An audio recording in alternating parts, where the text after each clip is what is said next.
Hello दोस्तों, स्वागत है आप सभी का इंस्पायर साइंस क्लास के इस यूट्यूब चैनल पर। मैं अरविंद और स्वागत करता हूं आप सभी का आज की इस महत्वपूर्ण सेशन में। आज की जो क्लास है ये बहुत ही ज़्यादा महत्वपूर्ण होने वाली है, क्योंकि यदि आप क्लास 10th में हैं, क्लास 11th में हैं, 12th में हैं या फिर किसी अन्य कंपटीशन की तैयारी कर रहे हैं तो आप इस क्लास को बिल्कुल भी देखिए, ठीक है। आइए, तो इस क्लास में आपके कम से कम 20 से 25 सवाल आपके क्लियर हो जाएंगे और वो विभिन्न प्रकार के एग्ज़ाम्स में आते हैं, चाहे वो आपका बोर्ड एग्ज़ाम हो या फिर आप एसएससी ग्रुप डी जो भी आप किसी प्रतियोगी परीक्षा की तैयारी कर रहे हो उसमें भी यहाँ से प्रश्न आते हैं। और आपने देखा होगा अभी आप इस टॉपिक में पढ़ेंगे तो आप ये कह पाएंगे कि हाँ इसमें सवाल आए हुए हैं, ठीक है। अभी आप जब इस टॉपिक में पढ़ेंगे तब देखेंगे कि किस टाइप के सवाल एग्ज़ाम में आते हैं और इसको हम बिल्कुल डिटेल में समझने वाले हैं। तो आइए शुरू करते हैं इस विशेष टॉपिक को, आइए देखते हैं। चलिए, तो आज का जो टॉपिक है ये है सक्रियता श्रेणी। क्या है? सक्रियता श्रेणी, रिएक्टिविटी सीरीज। ये पढ़ना क्यों ज़रूरी है? अगर हम ये नहीं पढ़ेंगे तो हम ये प्रिडिक्ट नहीं कर पाएंगे कि कौन सी धातु अभिक्रिया करेगी और कौन सी नहीं करेगी किसी एक विशेष परिस्थिति में, ठीक है। दूसरी चीज़, यहाँ से हम ये भी ज्ञात कर पाएंगे कि जब भी, अच्छा आप जानते हैं कि सभी धातुएं ऐसे ही खनिज के रूप में प्राप्त नहीं होती हैं। हालांकि आप जानते हैं कि धातुएं कुछ मुक्त अवस्था में होती हैं, कुछ होती हैं फ्री यानी कि स्वतंत्र होती हैं। तो इनमें से जो ये धातुएं हैं, हमने यहाँ पर कुछ धातुएं आपको दिखाई हैं। हालांकि इस यूनिवर्स में इतनी धातुएं नहीं हैं और भी बहुत सारी धातुएं होती हैं, ठीक है। सबसे पहली चीज़ आप ये समझिए कि इन धातुओं को हमने किस क्रम में यहाँ पे रखा है, ठीक है, और इसकी क्या क्या इसकी उपयोगिता है, किसकी? इस सक्रियता श्रेणी की, ठीक है। अच्छा, तो हम यहाँ पर बिल्कुल इसको डिटेल में समझने वाले हैं। तो सबसे पहले आप ये जानिए कि सक्रियता श्रेणी होती क्या है। क्या होती है एक सक्रियता श्रेणी? तो देखिए यहाँ पे लिखा हुआ है सक्रियता श्रेणी वह सूची होती है। क्या है? एक सूची है, ठीक है, एक टेबल है, समझ लीजिए एक सूची है जिसमें धातुओं को उनकी अभिक्रियाशीलता के अवरोही क्रम में रखा गया है। किस में रखा गया है? अवरोही क्रम में लिखा गया है। इसका मतलब ये हुआ कि इस सूची में जो सबसे ऊपर धातु होगी वो सबसे ज़्यादा क्रियाशील होगी, अभिक्रियाशील होगी, ठीक है। तो इसका मतलब ये हुआ इन धातुओं में यदि आप ध्यान से देखें तो सबसे ऊपर जो धातु होगी वो सबसे अधिक क्रियाशील होगी। जैसे ही इस सूची में नीचे की तरफ आएंगे अभिक्रियाशीलता घटती जाएगी। क्या होगा? घटती जाएगी। तो एक बार इन सीरीज में लिखे हुए धातुओं को एक बार पढ़ते हैं। देखिए सबसे पहले क्या है? पोटेशियम है, फिर आपका क्या है? सोडियम है, उसके बाद देखिए आपका यहाँ पे कैल्शियम है, फिर मैग्नीशियम है, एल्युमिनियम है, जिंक है, आयरन है, ठीक है, आपका लेड है, फिर यहाँ पे आप देख सकते हैं कि यहाँ पे क्या है? हाइड्रोजन है, ठीक है, उसके बाद कापर है, मरकरी है, सिल्वर है, गोल्ड है।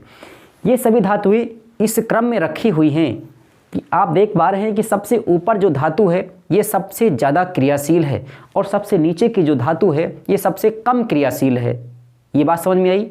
इस बात को आप ध्यान में रखेंगे कि इस सूची में जितनी भी धातुएं हैं ये ऊपर से नीचे की तरफ अभिक्रियाशीलता के क्रम में रखी गई हैं और जो सबसे ऊपर की धातु है ये सबसे ज़्यादा, सबसे अधिक क्रियाशील है, ठीक है। चलिए इस पॉइंट को अपने ध्यान में रखिए। एक बार फिर से पढ़ लेते हैं।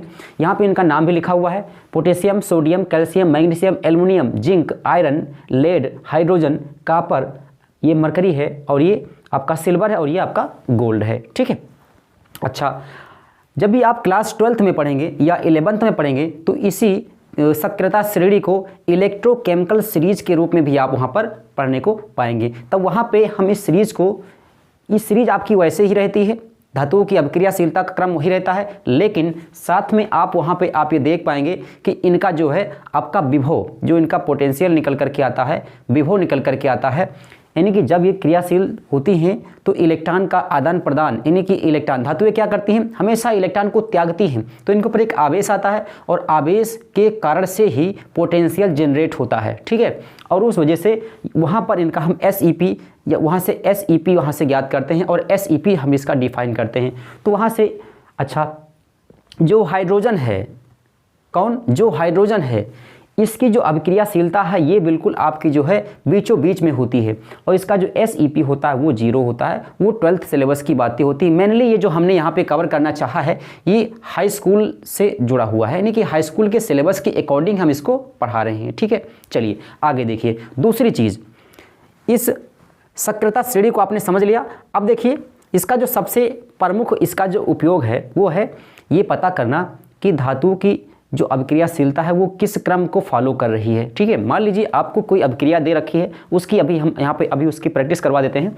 मान लीजिए कोई अभिक्रिया दे रखी है, वो अभिक्रिया होगी या नहीं होगी, ठीक है, और होगी तो कौन सी धातु किस धातु को उसकी विलयन से या उस यौगिक से वहाँ से उसको विस्थापित करेगी। तो इसका एक प्रमुख उपयोग है, उस पर हम चर्चा बाद में अभी करेंगे, ठीक है। इससे पहले यहाँ देखिए आपके सिलेबस में एक चैप्टर है धातुओं का निष्कर्षण। आप उसमें देखेंगे कि ये सक्रियता श्रेणी एक टॉपिक है, और उसी में आप देखेंगे कि एक टॉपिक है जहाँ पे धातुओं का निष्कर्षण दे रखा है। क्या दे रखा है? धातुओं का निष्कर्षण, जिनमें तमाम तरह की धातुओं के निष्कर्षण से संबंधित वहाँ पे बातें की गई हैं, ठीक है। आगे देखिए, उन धातुओं को यहाँ पे आपको दिखा दिया है, ठीक है। पोटेशियम, सोडियम, आपका calcium, magnesium, aluminium, zinc, iron, lead, hydrogen, copper, mercury, और ये सिल्वर और ये गोल्ड। तो अब देखिए सबसे पहली चीज़ आप देखिएगा यहाँ पे इस सूची में जो शुरुआत की यहाँ पे आपको दिख रही है 5 धातुएं, कौन कौन सी? पोटेशियम, सोडियम, कैल्शियम, मैग्नीशियम और एल्युमिनियम। तो ये जो 5 धातुएं हैं ये सबसे अधिक क्रियाशील होती है। कैसी होती हैं? बहुत ही ज़्यादा क्रियाशील होती हैं। अच्छा, ये बहुत ही ज़्यादा क्रियाशील होने के कारण, ठीक है, खनिज के रूप में जब इनको प्राप्त करते हैं इनको, तो ये फ्री में नहीं होती हैं। कहने का मतलब ये हुआ कि ये स्वतंत्र नहीं होती हैं। ये कैसी होती हैं? ये संयुक्त होती हैं। कैसी होती हैं? संयुक्त होती है। कहने का मतलब ये है कि ये धातुएं स्वतंत्र अवस्था में नहीं पाई जाती हैं। इन पॉइंट्स को पढ़ लीजिए। देखिए, potassium, sodium, calcium, magnesium, aluminium, ये जो धातुएं हैं ये सबसे अधिक क्रियाशील होती हैं, सबसे अधिक अभिक्रियाशील होती हैं। इस पॉइंट को बिल्कुल ध्यान में रखिए, ठीक है। आगे देखिए, इन धातुओं का निष्कर्षण, अब देखिए ये मोस्ट इंपॉर्टेंट पॉइंट है। इन धातुओं का जो निष्कर्षण है ये विद्युत अपघटन विधि से ही संभव हो पाता है, और इसका रीज़न ये है, इसका रीज़न ये है, देखिएगा इसका रीज़न क्या है। क्योंकि ये जो धातुएं हैं ये बनाती हैं तुरंत, अब देखिएगा ये तुरंत इलेक्ट्रॉन को डोनेट करती हैं, ठीक है। ये K+ बनाएगा, ये Na+ बनाएगा, और ये Ca++ बनाएगा, Mg++ बनाएगा, और एल्युमिनियम 3+ बनाएगा, ठीक है। ये 3 इलेक्ट्रॉन्स को डोनेट करता है, ये 2 को करता है, ये भी 2 करता है। ये आपका जो है 1 इलेक्ट्रॉन को डोनेट यानी कि त्याग देता है, ठीक है। इस वजह से जो भी ये यौगिक बनाएगा बहुत ही स्ट्रॉन्ग रहेंगे, ठीक है। इनके बने हुए यौगिक के बीच में वैद्युत बल बहुत ही ज़्यादा स्ट्रॉन्ग मजबूत रहता है। इस वजह से जो भी यहाँ से यौगिक प्राप्त होंगे, इनके जो भी यौगिक प्राप्त होंगे, उनको वहाँ से उनको जो है उनका शोधन करने के लिए, इन धातुओं को प्राप्त करने के लिए उनसे हमें विद्युत अपघटनी विधि का उपयोग करना पड़ता है। इस पॉइंट को ध्यान में रखिए। ये 5 धातुएं इनको याद रखिए, ठीक है। अच्छा, ये धातुएं स्वतंत्र रूप से नहीं पाई जाती हैं, ये बात हो गई। आगे देखिए, यहाँ देखिए बीच की जो धातुएं हैं, यहाँ देखिए जिंक, आयरन, लेड, हाइड्रोजन और कॉपर। अच्छा, हम इसकी बात नहीं करेंगे क्योंकि ये एक जो है धातुओं के रूप में इसको रखा तो गया है यहाँ पे, लेकिन ये जो हाइड्रोजन है ये आपकी कोई धातु नहीं होती है, ठीक है। तो फिर यहाँ पर क्यों रखा गया है? ये इसलिए यहाँ पर रखा गया है क्योंकि ये मानक है। क्या है? ये मानक है। मानक का मतलब ये हुआ कि हाइड्रोजन के ऊपर की सभी धातुएं वो दूसरे मानक को फॉलो कर रही। मानक तो एक ही है, समझिएगा इस चीज़ को। यहाँ से जो इनका पोटेंशियल निकल करके आता है उसमें, और यहाँ से नीचे के जो पोटेंशियल लिखा हुआ है, यहाँ से आपका नीचे का जो होता है यहाँ पे 0 होता है, नीचे जाएंगे तो पॉजिटिव, ऊपर जाएंगे तो निगेटिव होगा। ये बात ध्यान में रखिएगा, इसीलिए इसको मानक के रूप में रखा गया है। तो आप देखिएगा मध्य अभिक्रियाशील यानी कि मध्यम अभिक्रियाशील, इससे थोड़ा सा ये कम अभिक्रियाशील होंगे। इसमें जिंक होगा, आयरन, लेड और आपका कॉपर होगा। आपका जो हाइड्रोजन है ये नहीं होगा। ध्यान रखिए इस चीज़ को, ठीक है। ये 4 यहाँ पे धातुएं आपकी हो जाएंगी। ये मध्यम अभिक्रियाशील है। अच्छा, इस वजह से इन धातुओं का जो निष्कर्षण है ये कार्बन के उपयोग से होता है। किसके उपयोग से? कार्बन के उपयोग से होता है। कार्बन को कोक या कोयला करके भी आपको इसमें आपने पढ़ रखा होगा, ठीक है। गालक के रूप में इसको मिलाते हैं। किस रूप में? गालक के रूप में मिलाते हैं, गालक, ठीक है। बात समझ में आई? ये मध्यम अपक्रियाशील होते हैं। अब ये देखिए, ये मोस्ट इंपॉर्टेंट पॉइंट है, देखिएगा ये धातुएं सल्फाइड, कौन सा? सल्फाइड या फिर ऑक्साइड या फिर कार्बोनेट अयस्क बनाते हैं। बात समझिएगा, ये धातुएं जो आपकी यहाँ पे जिंक हो गया, आयरन हो गया, ठीक है, कॉपर हो गया, लेड हो गया, ठीक है, ये धातुएं सल्फाइड बना सकती हैं, कार्बोनेट बना सकती हैं और ऑक्साइड। इन 3 रूपों में इनके अयस्क पाए जाते हैं, ठीक है। ये बातें हो गई। आइए नेक्स्ट पॉइंट पे चर्चा करते हैं। देखिएगा यहाँ से जो अंतिम 3 धातुएं आपको दिखाई दे रही हैं, ये सबसे कम अवक्रियाशील होती है। देखिए इसमें मरकरी है, सिल्वर है, गोल्ड है, मरकरी है, सिल्वर है, गोल्ड है। ये 3 धातुएं इसमें कैसी हैं? ये सबसे कम अवक्रियाशील होती हैं। अच्छा, इस वजह से ये जब सबसे कम अवक्रियाशील है तो ये कैसी हैं? ये फ्री होती हैं। ये जो है आप खनिज के रूप में जब भी इनको प्राप्त करेंगे तो ये कैसी होंगी? ये होंगी स्वतंत्र, फ्री स्टेज में पाई जाएंगी। अच्छा, ये धातुएं पाई जाती हैं फ्री, यानी कि स्वतंत्र अवस्था में पाई जाती हैं। तो इनको यहाँ से इनके संरक्षण के लिए जो विधियाँ हैं वो बहुत ही सरल विधियाँ होती हैं। कैसी होती हैं? बिल्कुल ही सरल विधियाँ होती हैं, ठीक है। तो ये रही, ये जो है चर्चा हमने कर लिया। ये मोस्ट इम्पॉर्टेंट यहाँ पे जो पॉइंट है इनको आप नोट कर लीजिए, इसका स्क्रीनशॉट ले सकते हैं, ठीक है। तो आइए हम बात करते हैं इस सक्रियता श्रेणी के उपयोग पे, ठीक है। आइए इसके प्रमुख उपयोग पे चर्चा करते हैं। आइए देखते हैं। आइए देखिए यहाँ पे हमने कुछ अभिक्रियाओं को नोट कर दिया है। यहाँ पे हम आपको इसकी उपयोगिता को सिखाने वाले हैं। तो सबसे पहली चीज़, सक्रियता श्रेणी के उपयोग में इसका जो सबसे प्रमुख उपयोग है ये है कि आप ये ज्ञात कर पाएंगे कि धातुओं की जो क्रियाशीलता है वो है या नहीं है किसी दूसरे धातु के रिस्पेक्ट में, ठीक है। तो देखिए यहाँ पे हमने कुछ अभिक्रियाओं को लिख दिया है।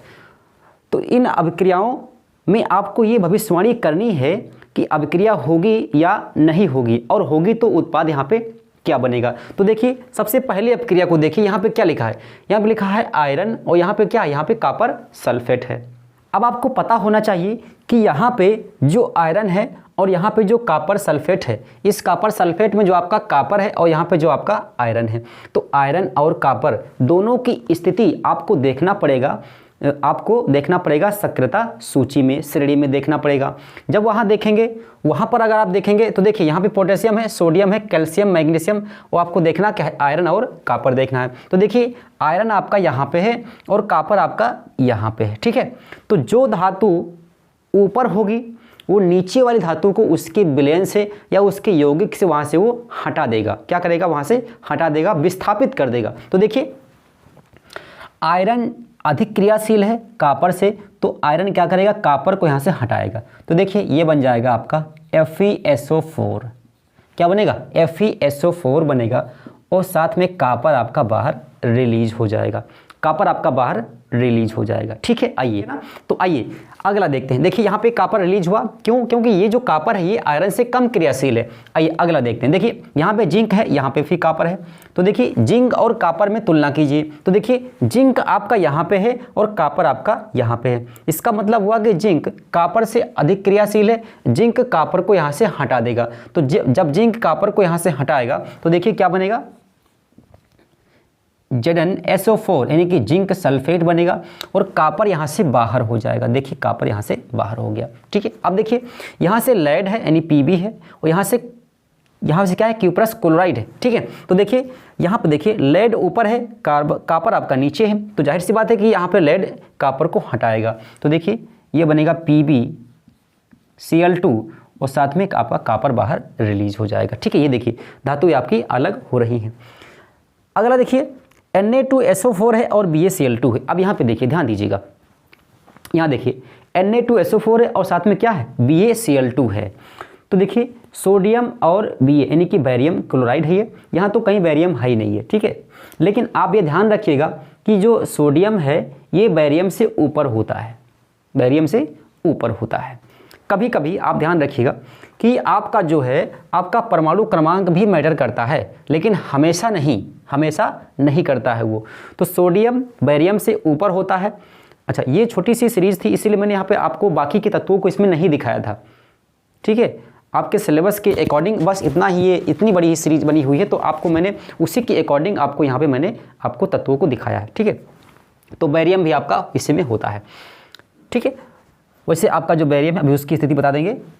तो पहले इसको देखिए, सोडियम अधिक क्रियाशील है बेरियम से, तो सोडियम क्या करेगा, बेरियम को यहाँ से हटा देगा। तो जब हटेगा तो ये जाकर के यहाँ लगेगा और सोडियम आपका वहाँ चला जाएगा। तो देखिए ये हो जाएगा BaSO4 बेरियम सल्फेट हो गया, और प्लस में 2Na है और Cl2, तो ये बन जाएगा 2NaCl, 2 क्लोरीन और 2 सोडियम, 2NaCl बन जाएगा। ठीक है, आगे देखिए नेक्स्ट अभिक्रिया को देखिए। देखिए यहाँ पे क्या लिखा है, Na2SO4 है और यहाँ पे कॉपर है। तो अब देखिए कि सोडियम ज़्यादा क्रियाशील है या फिर कॉपर क्रियाशील है। तो सोडियम आपका यहाँ पे है और कॉपर आपका यहाँ पे है। इसका मतलब सोडियम अधिक क्रियाशील है, कॉपर कम क्रियाशील है। तो आप बताइए कि ये अभिक्रिया होगी या नहीं होगी, और अगर होगी तो क्या बनेगा और नहीं होगी तो क्यों नहीं होगी। ठीक है, तो देखिए कॉपर कम क्रियाशील है सोडियम से, तो कॉपर सोडियम को यहाँ से हटा नहीं पाएगा, इसलिए ये अभिक्रिया नहीं होगी। ठीक है, कोई अभिक्रिया यहाँ पे नहीं होगी, इस बात को आपको ध्यान में रखना है। अगला देखिए, यहाँ पे कैल्शियम है और यहाँ पे क्या है, यहाँ पे मैग्नीशियम है। तो आप श्रेणी में देखिए यहाँ पे कैल्शियम ऊपर है और मैग्नीशियम नीचे है। तो मैग्नीशियम कम क्रियाशील है और कैल्शियम ज़्यादा क्रियाशील है। तो क्या आप बताइए कि मैग्नीशियम क्या इसको हटा पाएगा, कभी नहीं हटा पाएगा। तो ये आपका अभिक्रिया यहाँ पे नहीं होगी, यहाँ पे आपकी अभिक्रिया ये नहीं होगी। ठीक है, आपके सिलेबस के अकॉर्डिंग, क्लास 10th के अकॉर्डिंग सक्रियता श्रेणी का जो सबसे प्रमुख उपयोग है धातुओं की अभिक्रियाशीलता का पता लगाने में, ये मोस्ट इम्पॉर्टेंट है। ठीक है, और यही आपके सिलेबस में पूछते हैं और यही अन्य एग्जाम्स में भी पूछते हैं जो भी आपके कॉम्पिटिटिव एग्जाम्स होते हैं। ठीक है, तो देखिए एक बार इसको फिर देख लीजिए, यहाँ से आयरन और यहाँ से कॉपर सल्फेट है। आयरन अधिक क्रियाशील है इसलिए कॉपर को यहाँ से इसने हटा दिया। ऐसे ही जिंक अधिक क्रियाशील है कॉपर से, तो कॉपर को यहाँ से रिमूव किया, हटा दिया। ऐसे देखिए लेड यहाँ से कॉपर को हटाएगा, PbCl2 और कॉपर बाहर। Na2SO4 में और BaCl2 में Ba यानी कि बेरियम जो है ये यहाँ से सोडियम बेरियम को हटाएगा और जाकर के बेरियम यहाँ लगेगा तो बेरियम सल्फेट बनेगा और 2NaCl बाहर रिलीज होगा। यहाँ देखिए सोडियम अधिक क्रियाशील है कॉपर से, तो कॉपर सोडियम को यहाँ से रिमूव नहीं कर पाएगा, इस वजह से आपकी जो रिएक्शन यहाँ पे नहीं होगी। ऐसे ही कैल्शियम सल्फेट में मैग्नीशियम जो है कैल्शियम से कम क्रियाशील है, इस वजह से ये कैल्शियम को यहाँ से नहीं हटा सकता और इस वजह से यहाँ पे रिएक्शन फिर से यहाँ पे रिएक्शन नहीं होगी। तो ठीक है, तो इन पॉइंट्स को आप बिल्कुल ध्यान में रखिए। मुझे उम्मीद है कि ये जो सेशन आज का था ये आपके बिल्कुल समझ में आया होगा। तो ठीक है, मिलते हैं नेक्स्ट क्लास में। वीडियो को देखिए, शेयर करिए, आप सब्सक्राइब करिए चैनल को। ठीक है, धन्यवाद।